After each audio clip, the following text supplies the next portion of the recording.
ते दाखवणार इकडे गरम झालेलं मशीन. ठीक आहे. आता मी पहिले हे चालू करून दाखवतो. ठीक आहे. हे बघा हे तुमचं डिजिटलाइज सगळं चालू झालं.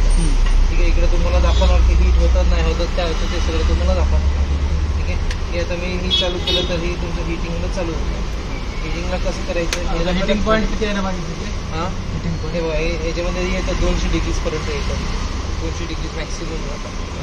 200 डिग्री आले की 170 आला 180 आला चालू तुम्ही करू शकता. काय हे बघा ही इकडे हिटिंग तुमचं ही हीट करणार आहे. तर जेवढी तुम्ही हिटिंगसाठी करणार आहे ना खाली खाली ठेवायचं. खाली ठेवल्यानंतर हे जे भांडं आहे हे भांडं लावायचं त्याला. ठीक आहे. आणि ही हीट तुमचं चालू करायचं. हीट चालू केल्यानंतर तुम्हाला याच्यामध्ये थोडा वेळ तुम्हाला थांबायला लागेल जेपर्यंत त्याचं हिटिंग येत नाही. आता हे बघा हे 62पर्यंत हीट झालेलं आहे. त्याला कमीत कमी 10 मिनटं लागतात त्याला ते त्याचं टेम्परेचर सेटपर्यंत करायला. ठीक आहे. हळूहळू वाढायला लागेल. त्याला 10 मिनिट्स टोटल लागेल हिटिंग टेम्परेचरपर्यंत यायचं. याच्यामध्ये तुम्हाला 2 रॉड दिलेले राहतात. ही रॉड हे बारकं सीडसाठी राहतात. सीड म्हणजे कुठलं सेसमी सीड म्हणजे आपलं सूर्यफूल वगैरे जे राहतात ना त्याच्याकडे तेल काढायचं तर ही रॉड लागत तुम्हाला.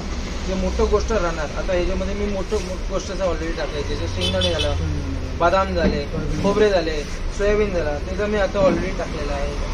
ठीक आहे. हां ही त्याचं फ्लिप आहे पुढं लावायला. अगर तुम्हाला मटेरियल डायरेक्ट खाली पडायचे पुढं नाही झालं पाहिजे तर ही फ्लिप दिली.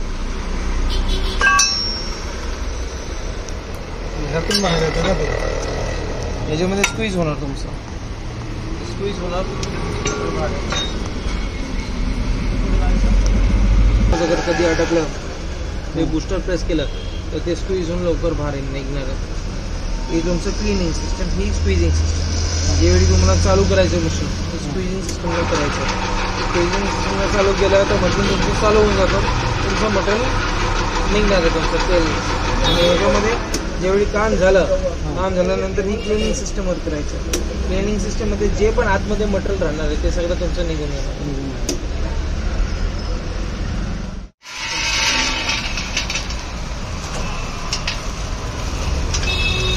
तुमचं मटेरियल टाकलं क्लिनिंग चालू.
200 ml पावशेर आहे 250. पावशेर आहे पावशेर आहे ना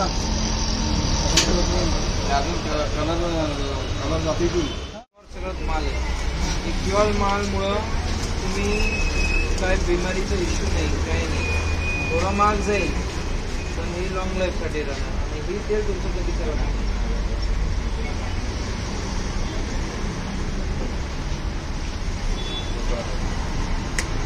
क्वालिटी कशी आहे? फ्रेश कोकोनट वास येतो का? फ्रेश ऑइल तुमच्या समोर कधी पण